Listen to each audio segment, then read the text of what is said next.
we would like to also encourage you to share the information or your feedback using the chat. And yeah, thank you for putting the information of my fellow member state of Uganda representative, Mr.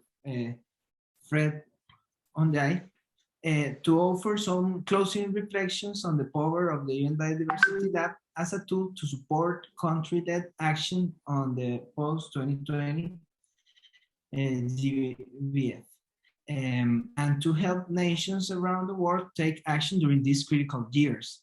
Fred Ondai is monitoring and evaluation monitor for the National Environmental Management Authority of Uganda. And Fred, please, the floor is yours.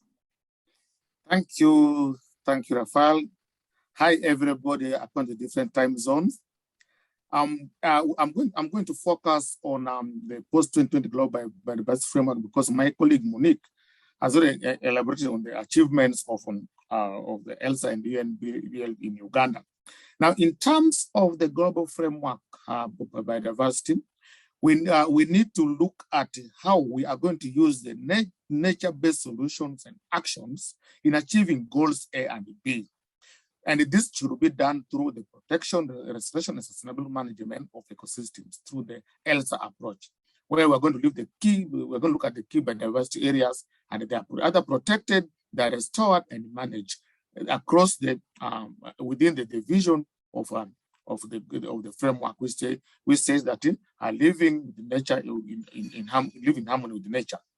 And then we need to look at target 1, which is about the spatial planning.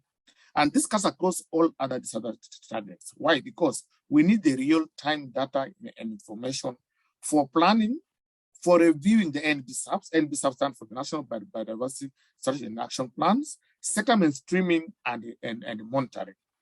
Number 3, we need the spatial data and information for integrating the Rio Conventions. Rio Conventions, colleagues here, we're looking at data that will unify all these conventions. These conventions should be taken as triplets.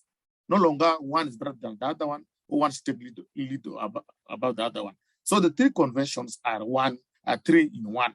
And therefore the data will really unify them, spatial data. But also we're looking at the SDGs, we're looking at the Paris Agreement. So all these global obligations need data revolution, need information revolution, and that can only be achieved through the spatial data revolution. But also within Goal D, colleagues, we need this need for robust resource mobilization, financing, capacity building, technology for spatial information. Uganda, we have already we learned a lesson that we can achieve a lot. The project has built the institutions' capacity. Our institutions some institutions have built their capacity, but others have not. So to leave no one behind, we need to mobilize the resources globally and nationally, and also regionally, to ensure that we have got technology, we have got capacity, we have got finance, and we have got all the institutions responsible to ensure that UNBL is actually nationalized, part of our biodiversity information management system.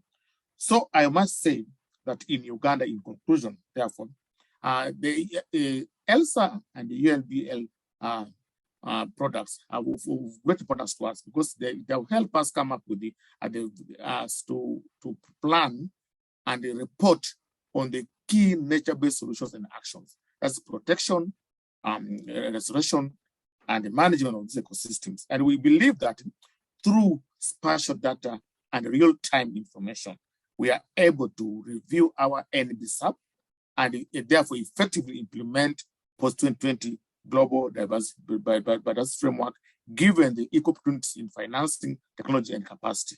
Thank you very much. A special thanks to all of you for being there with us today. And it was really nice to see you just for a few moments on the screen. You know, with this world nowadays, we have to adapt, and this is what we're trying to do. We try to do a very dynamic event with you, so you can enjoy and also learn a lot from all this information of the work that is being done by UNDP and different partners from around the world. And it has been a real pleasure being with you today, and also working with my colleagues that have been part of preparing this event and giving a few words. Thank you everyone for your participation today. And thanks for the people that's going to listen to this recording later. And well, I wish you all to have a good day, wherever you are in the world. Bye. Estamos ahora en estos momentos finales de la sesión, pero queremos que ustedes compartan su retroalimentación con el chat, por supuesto. Todo eso es bienvenido. Todos sus comentarios son bienvenidos. Y le doy las gracias a mis colegas de Jordania, de Uganda, y le pido a mi colega de Uganda que dé el cierre. Y son observaciones de el señor Fred Onaya. La idea es ayudarle a las naciones a tomar acción en los años venideros. Y la realización de monitoreo, evaluación es importante. Y por eso ahora le damos la palabra a nuestro Alfred Onaya de Uganda. Muchas gracias. Gracias a todos y todas por estar conectados. Voy a enfocarme en el marco global para la biodiversidad post-2020 que Monique empezó a mencionar en su charla. Con respecto al marco global de la biodiversidad, debemos analizar cómo vamos a utilizar las soluciones basadas en la naturaleza y las acciones sonadas a esto para cumplir con nuestras metas ambientales. Y esto se hace a través del mapa ELSA, en donde definimos áreas claves de biodiversidad para proteger, gestionar y restaurar de forma sostenible dentro del país. Vemos que esto es la mejor manera de vivir en armonía con la naturaleza. Después vemos la meta número 1.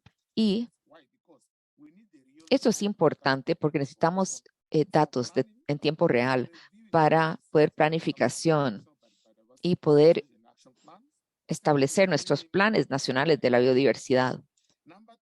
Y 3, debemos usar los datos especiales para integrar la Convención de Río. Y hay que analizar los datos que unifica al país. Ahora todos los datos tienen que aunarse. Los tres convenios son uno solo y hay que unificarlos. Y analizando los ODS también.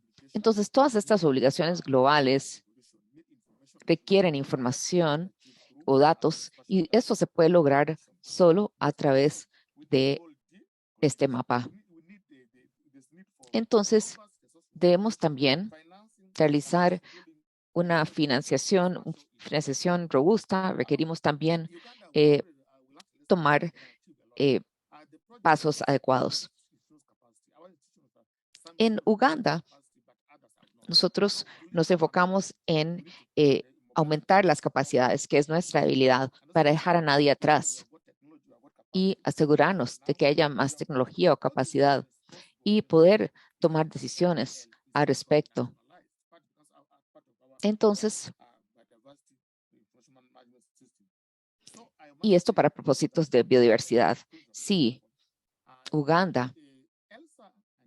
para Uganda, ELSA y los productos han sido de gran importancia, han sido clave para poder planificar y reportar sobre las soluciones claves basadas en la naturaleza y poder gestionar los ecosistemas. Y esto lo realizamos a través de datos espaciales en tiempo real. Pudimos analizar e implementar acciones globales y cumplir con las metas de reporte, de establecer reportes.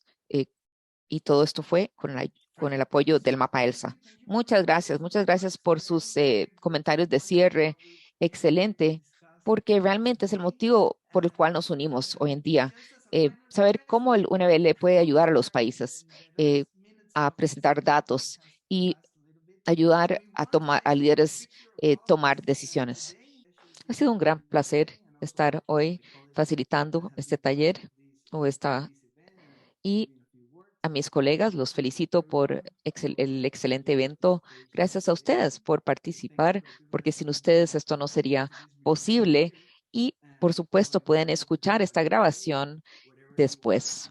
Tengan un excelente día donde sea que se encuentren en el mundo. Gracias.